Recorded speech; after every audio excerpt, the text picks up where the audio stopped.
Happy New Year's Eve. Welcome to the final episode of Vlogmas. As you can see, I just washed my hair.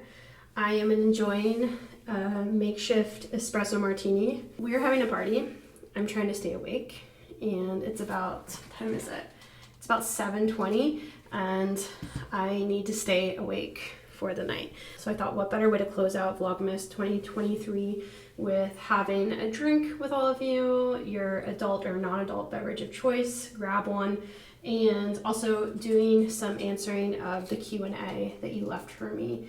I did this last Vlogmas and it was really great to kind of get the chance to answer some of your questions, and I thought I would do the same thing again. So let's hop over to the community tab and see what you guys asked. 62 comments. I'm gonna try to do as many of these as possible. We'll see how far we can get. Okay, starting off with a heavy question. How has becoming a professional changed to how much you enjoy playing the flute / how much you enjoy listening to music in general? And would you say that your job is 100% fulfilling? Oof, so, yeah, that's a lot. I have a distinct memory of being maybe a junior in my undergrad at New England Conservatory, and it was like a moment where I was really down on myself, really down on my playing in general, just super down. I remember I started crying a bit in my lesson. I think I've only cried in a lesson twice, and that was one of them. And it was more just like I was just feeling really frustrated with my playing. I was feeling the feeling of the unknown. Like, what am I supposed to do after my undergrad? Am I going to apply to grad school? What's going to happen? How's it going to go? Am I going to get in anywhere? And then what am I going to do after that? So it was kind of like all of this stuff just hit me. And I remember my teacher, Paula Robeson, telling me, she was like, this is the moment that you are realizing, or this is like a turning point for you from being a student into starting to get into the professional world, kind of like getting out into the real world. I remember just feeling really confused, and it was a time where all I could see were like the negatives, and a moment from moving from just loving music with my whole heart into facing the reality of this is a really tough profession. And it's not that I didn't know that before, like going into it. I mean, I knew that this was going to be difficult, but it was just something about it that hit me all of a sudden. And I think that, you know, when we love music so deeply, like to me, I remember going into school and thinking like, this is something that I cannot live without. Like, I need this to survive. I need music, like I need food and water. It's one thing to feel that feeling, and then it's another thing to suddenly be like, well, now what? What am I supposed to do with all of this? And that's when I think you can lose the love a little bit, when all of this real world stuff comes into play. And just like the logistics of it all, like what am I going to do? Am I going to be successful? Whatever that means to you. And then since graduating my undergrad, you know, that is a feeling that has occurred a lot. It's a feeling that I struggle with pretty often. I think lately I haven't been feeling that as much. I think I've just been feeling more secure in general in my own career path. I've been, I think, in a good place of trying to really not compare myself to what others are doing. And that's difficult, and we all fall into that pattern at some point. And it's not like it never happens, but I think that I am much more easily able to pull myself out of that. So I think, how much has it influenced how much I enjoy listening to music in general and playing music in general? There were definitely times when I felt much more jaded, when I did not enjoy it at all. Maybe a few years ago. And that hasn't been a feeling in the past few years, but that definitely was the case at one point or another. I'm really grateful and glad that I'm in a place where I can enjoy music and I can enjoy it in the way that I want to enjoy it. But I think that if I were to ever completely pivot career paths for some reason or stop playing for some reason, I am positive that it would be very difficult to go to concerts and hear performances. And I don't know, I think once you're in it, you view it all through a different lens versus someone who is not a professional going to a concert. Even if you have an understanding of music, I think we just view it through a different lens. And I don't want to say that it's jaded, but maybe a little bit, it's like you've seen the inside workings and you know what's going on behind the scenes. So, and would I say that my job is 100% fulfilling? I would say, of course, there are always areas where I could have more fulfillment. I think we all could feel that way if we look for those areas. But for me, I think that I've been trying to have gratitude and look for the spots where I do have great fulfillment. And for me, that's teaching my students. I've been blessed to get to work with a lot of really passionate students, adults, kids, everywhere in between, and people that want to become professionals, people that just are extremely passionate, people that want to play for enjoyment. So I think that that's an area that I feel really grateful to have found fulfillment there in teaching and performing. Of course, I think every performance opportunity I have, I try to view it as gratitude for getting to do the thing that I've wanted to do forever. Could I have more concerts? Could I do bigger and better things? Of course, we can always look at things that way. But for me, I would say, yeah, I think I'm in a place where I feel extremely fulfilled and just very, very grateful, very fortunate. So, and I think also I'm very grateful to have many different facets of my musical life. It's not just one thing. I've been able to create this patchwork of things, and to me, that's very fulfilling. I feel like I don't have everything riding on one certain aspect, and to me that is just something that's much more balanced and more fulfilling. And one part of that is YouTube and my social media, and you are all a part of that, so thank you. And this beautiful community that we've created here together, that's just, it's amazing, so thank you. For auditions coming up, I'm sure many like me have a timed sight reading component to it. So what is the best way to practice sight reading, and how do you stay calm and not freak out when the piece is placed in front of you? That's a great question. Sight reading is one of those things where it is the unknown. I don't know about the rest of you, but it's a big topic for me.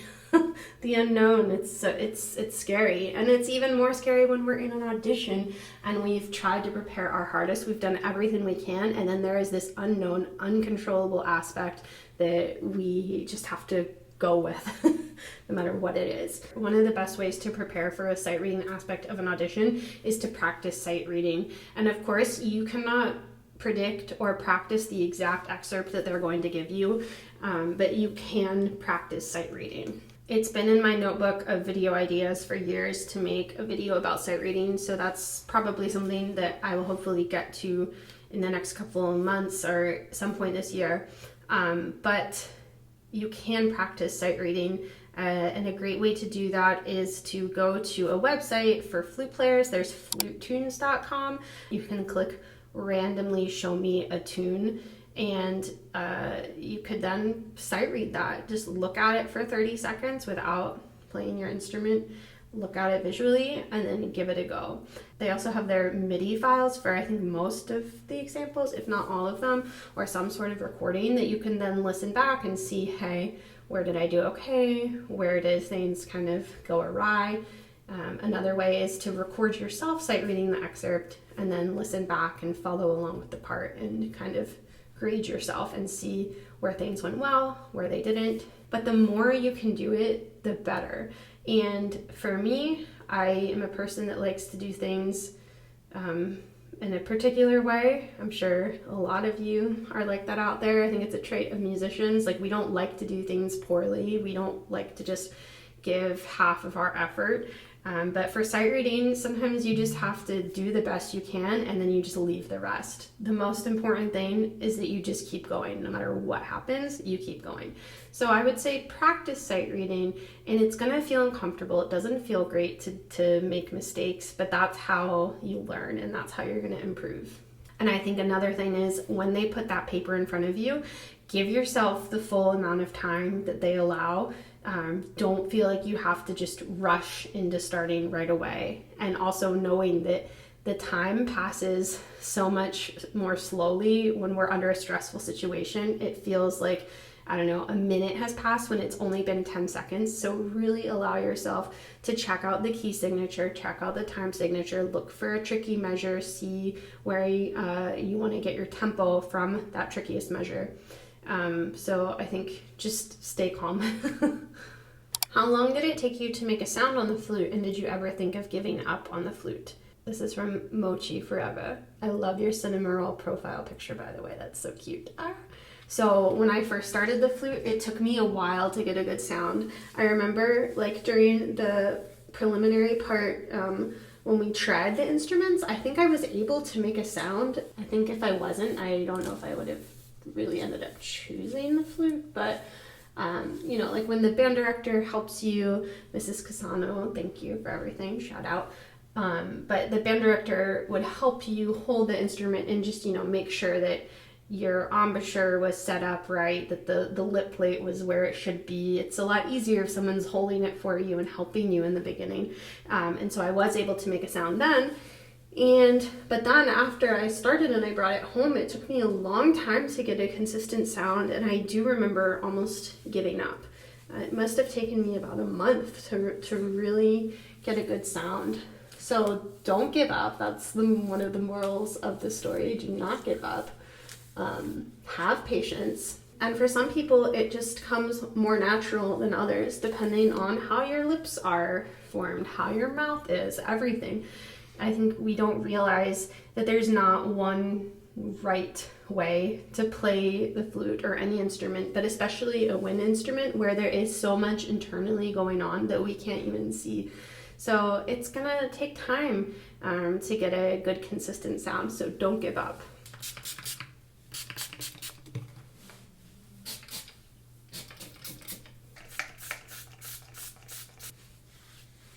The Dreaded Flutist asks, what are your tips on creating content on YouTube and other social media platforms? That's a big topic, but if I had to sum it up, I would say go for it. Just go for it.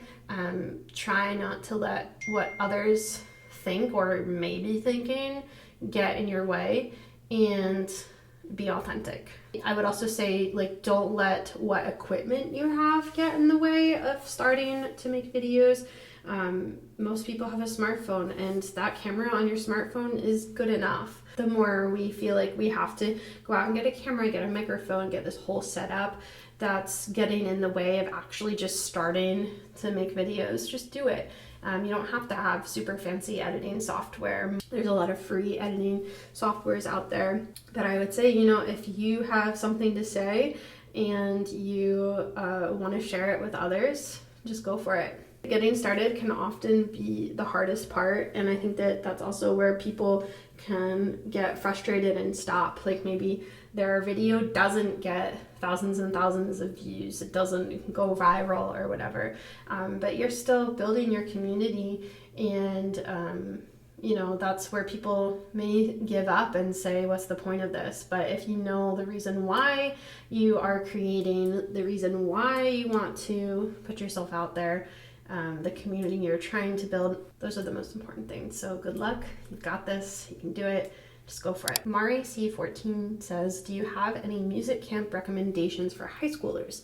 Well, if you're in the Connecticut area, East Coast area, I teach at a summer program in Connecticut called the Charles Ives Music Festival. It's elementary school through age 21. So if you are in the area, definitely check that out. It's all instruments. There's a chamber music component, orchestra, and you get lessons, coachings. It's a really, really great program that I am honored to get to work at and to teach at. Highlight of my year. But apart from that, there are places like Interlochen. That's a big one. I didn't really do any big festivals growing up. I did one that was called the New York Summer Music Festival, but it doesn't exist anymore. I did a lot of master classes. That's also something to look into, where you get together with people that just play your specific instrument, and that is a great way to learn from a teacher that is an expert at your instrument, and to play for others that play your instrument, and to really get to learn in a really super in-depth way. I would check out something like that. Let's see what the next question we have is. What flute got you through school? So the same flute that I play on now, my 9-carat Miramatsu, and that's a flute that I got right before I started my undergraduate, and it's the same flute that I have played since. It's been with me through a lot, and it's the only flute that I've had during my professional career. Milk Tea asks, how do you overcome performance anxiety, especially when it comes to auditions? I've always struggled with practicing really hard to prepare, and then as soon as reality hits me, I'm overly anxious and I mess everything up. I love you and your videos, Katie. Thank you. That's so sweet of you. Thank you for watching and for being here. That's a big topic, and I have a video somewhere about performance anxiety and some things that we can do to kind of ease this process of performing and auditioning. Especially auditioning is something it's not really a natural thing, right? Even if we love performing, there's something that feels different about performing for a group of audience that we know is supportive and wants to be there to hear us, versus going to an audition feeling like we have something to prove. So I think that if we can kind of switch the mindset of how we view auditions, that instead of, oh, I need to show the people listening how great I am, or, oh, what if I am not great enough? If we can instead shift that mindset to one of that we're sharing our music with the committee, we're sharing our perspective, our own unique voice, and view it more as a performance experience, that might be something that's useful. Unless, of course, performing in general gives you anxiety, and that's something that maybe taking a deeper dive and trying to identify some of those reasons why. And I think one big thing we can do is just to do it more often. I think that if you are practicing and preparing something for a very long time, months and months, and you feel like you get that one shot to perform, that is going to give us a lot of anxiety, and we want to do it to the best of our ability because it's our one shot and there's a lot riding on it. So I think playing mock auditions, playing as many performances as possible, maybe gathering your friends and saying, hey, can I play something for you? I think the more we do it, the more natural it will start to feel, even though it can kind of be an unnatural thing at times. But you've got this, you can do this, just keep putting yourself out there, and it's going to get easier bit by bit.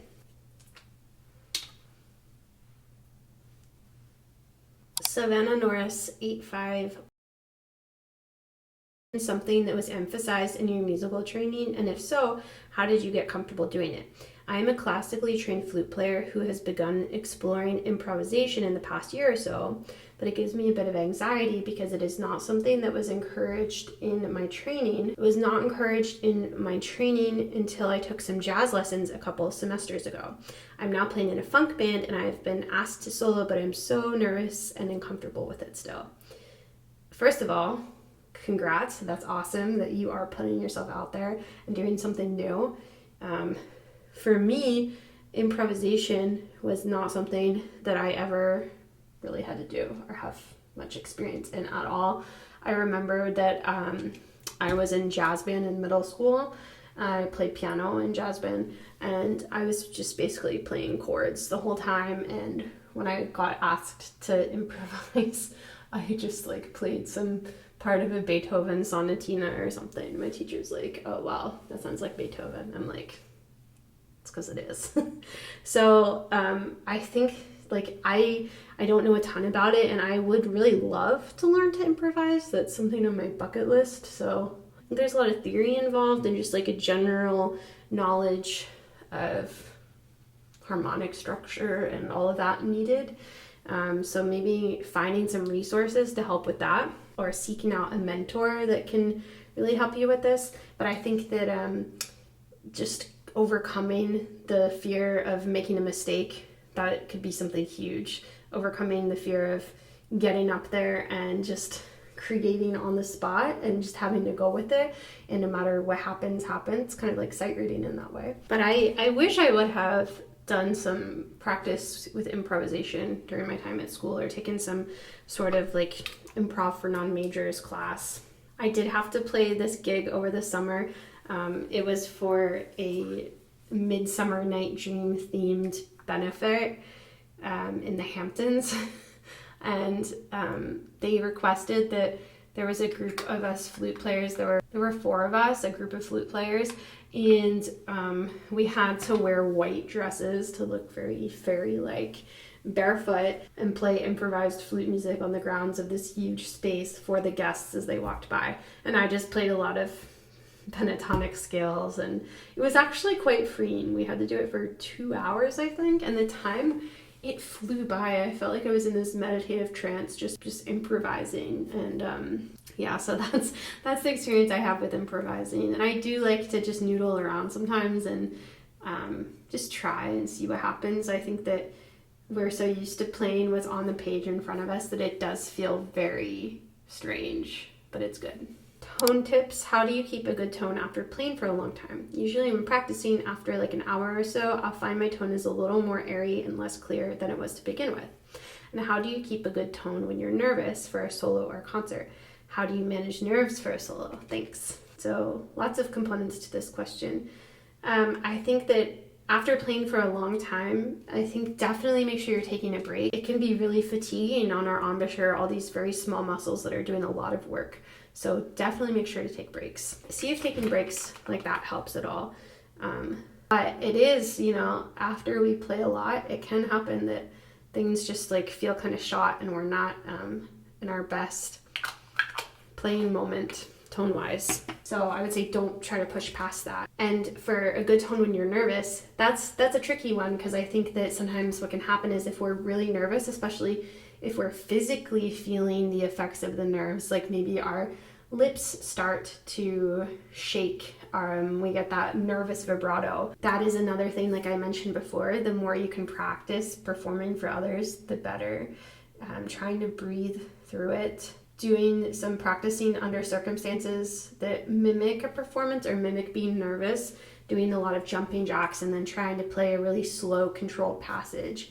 I think it's a lot of practice, fortunately and unfortunately. Fortunately, because yes, we can do something about it, and also kind of unfortunately because it's not a quick fix. And how do I manage nerves for solos? I think trying to be as prepared as possible, preparing and doing the things that you know that you can control.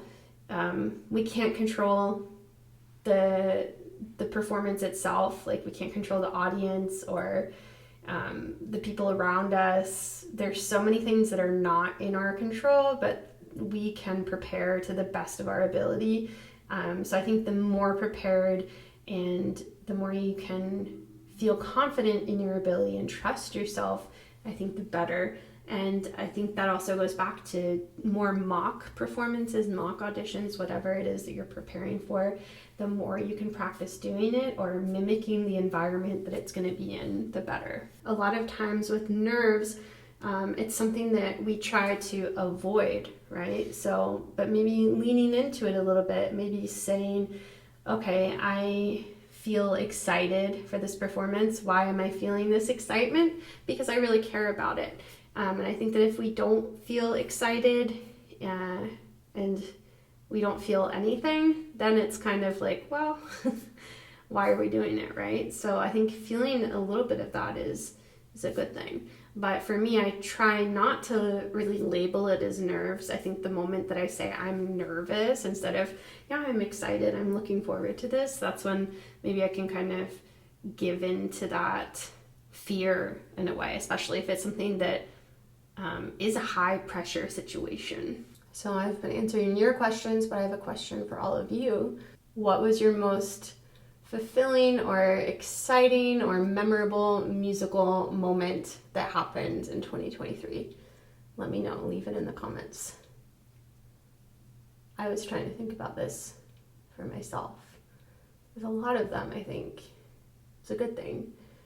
But probably my number one was performing with my now husband at our wedding in July, getting to perform and play during our ceremony for all of our friends and family that were gathered there. That was pretty special. What do you need to do to get into a prestigious music university / conservatory? Can you tell me a bit about the long-term process of preparing for that sort of audition? Also, I love your videos. Thank you. Thank you so much for watching. Thank you for being here. It's a big process, and it's not just something that we can decide on a whim. Oh, I'm gonna apply to music school. There's a lot that is involved in preparing.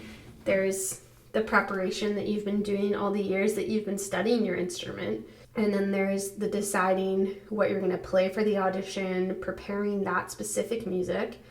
Certain pieces for me, like my Mozart concerto, I was practicing that bad boy since middle school, and my audition wasn't until my senior year of high school.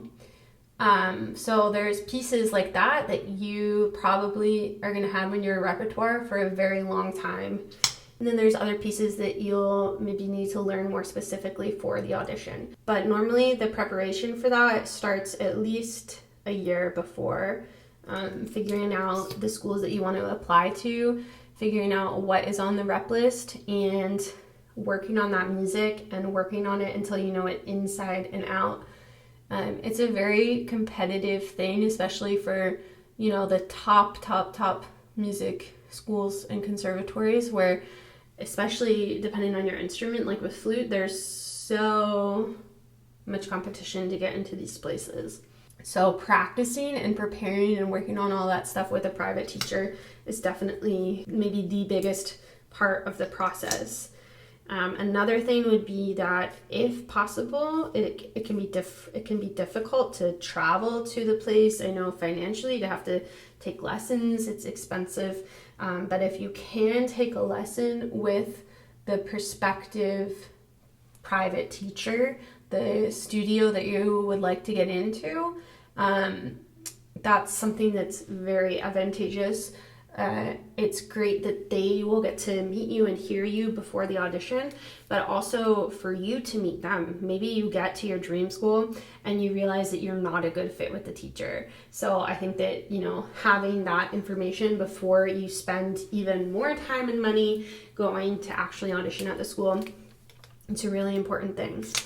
Normally for these schools, depending on your instrument, probably, I don't know if this is accurate, but I would say all instruments these days probably have a pre-screening component. It does depend on what school you're applying to, but again, most of the really big schools are going to have a pre-screening component where you need to send a audition tape in that gets you into the door to take the live audition. So it's like an audition before the audition. And that can sometimes be, I think, even more stressful just because recording can be difficult. You feel like you want to get it perfect because, I mean, you could just keep recording and recording and recording until it's the best you can do, but that's not really realistic. But long story short, it's a big, big process, and it's not a process, like I said, that you just jump into without considering all of the details first. It's a commitment and it's a journey, and it's intense. Which period of music do you personally like/connect with the most, and has this changed throughout your time as a musician? Also love your channel and adore your playing. Thank you. Very sweet of you. I feel like when I was younger, I was super, super obsessed with Beethoven. I'm talking obsession. Like, would not stop listening. In my ears, constantly on my Walkman CD player, in my ears on my iPod Color, on the bus on the way to middle school. Wasn't your average middle schooler. Yeah, so I felt so connected to Beethoven. I remember feeling like, oh my God, I was born in the wrong time period. I just need to go back and witness this in its full glory during the actual time it was created. Looking back, I'm glad that I am a woman during this time period. So that was a big one for me. I also went through a big Chopin phase, like listening to Chopin on my Walkman under my desk, hiding under my desk. My mom, like, dinner's ready, and I'm just hiding there listening to nocturnes. So I think anything that has like a sadness about it, something romantic and sad and tragic, oh, that's like, for me, that's the stuff. But also as I get older, I really enjoy listening to Baroque music. And as for music that I like to play, if it's like not in an orchestral setting, I'm trying to think. I really always love playing French music, like any of the pieces from the French book. I bet a lot of flute players feel like this though, because that music was just so well written for the instrument. But to me, it's just so colorful and expressive and almost like speaking in a sense.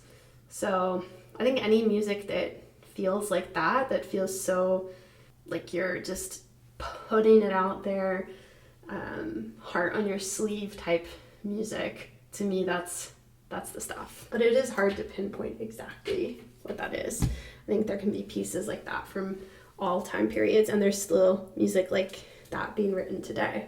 How much should I practice as a grade 7/8 player? I take flute seriously, but sometimes I feel as if I don't practice enough. Is there anything I could do to help me stay motivated? Also, I love your videos. You guys are all so sweet with the compliments. Thank you for watching. Thank you for being here. I don't know exactly what grade 7/8 means because I'm not super familiar with all the different grading systems, but that sounds like a pretty high level. I think that it really depends on what your goals are, how much you practice. When I knew that I wanted to go to music school, I think I was getting in at least like 3 hours a day, depending on the day. Sometimes more, sometimes less. So it really depends on what your goals are. If you're just playing for fun and you want to play at a high level, though, I mean, I don't think there's a magic number. It's more about like what you're doing with the time that you're practicing. It's not like, oh, you have to practice this many hours when you're this age, you have to do this many when you're that. It's really up to the individual player and your individual goals. But also in that same like thread of how to stay motivated, I think figuring out what your goals are, that's going to help you stay motivated.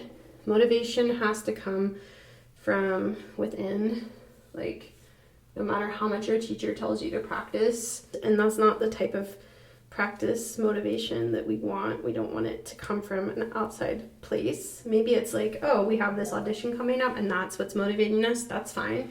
But I think finding those goals, finding those things that are going to motivate us. And I think as cheesy as it sounds, like finding our why. Why are we spending hours a day practicing our instrument? What is it that we want to achieve? And even when we have our why, does that mean that we're gonna always be motivated to play no matter what? No. If you can create some sort of a list of the reasons why you want to play at a high level or whatever it is that you want to do, the more reasons you can come up with and the stronger those reasons, and if they can really come from you, the better. There were 2 questions like this asking about New York. I would love to hear more about what it's like living in New York City, such a fun place. So I love New York. I love it so much. To me, I just love being in a city. I love feeling the energy from being surrounded by so many people. It is a really intense place. It's a fast moving place, but basically anything you could want to do or experience or have or see, it exists here. Maybe that's a very New York centric thing of me to say, but I truly feel like that is the truth. Like, it's just, I don't know, there's really no place like it. And if you are in the arts world, if you're a musician, there is just, you know, of course there are so many people here that are trying to make it, but there are also so many opportunities. There are so many people that are here that could be your audience members. You know, there's just so much here. And of course there are a lot of negative things. It's really expensive. It's really crowded. It can be very grueling if you're not used to a fast-paced vibe. And I think you have to be careful not to burn out if you're living in a place like this, because there's just always something new, always something upcoming. But for me, at this point in my life, I love it here. And I feel very grateful that I get to live here and experience being here. You could go to a different concert every single night of the week, and there would still be more things that you haven't seen or done. There's always a museum to go to. There's always a new restaurant to try. I love getting to walk everywhere. I love having access to public transportation. Yes, sometimes it's like, getting the groceries or doing certain errands are more of a schlep, and it's a bit more difficult to do certain things. But having that freedom to just feel like I can leave my apartment and walk anywhere and get to any place that I need to get to me, that's just amazing. And I think that if I lived in a suburb or someplace more remote, I would really miss that. The walkability is just amazing. There are so many questions here. I wish I could get to all of them. Some of them could be video topics in their own right, so I might save some of them and use them for that. So if I didn't answer one of your questions and yours is one of them that you really want answered, leave it down below and I'll try to either respond to the comment or respond elsewhere, maybe with an entire video. Okay, we have to go make some punch and some other preparations, so let's go.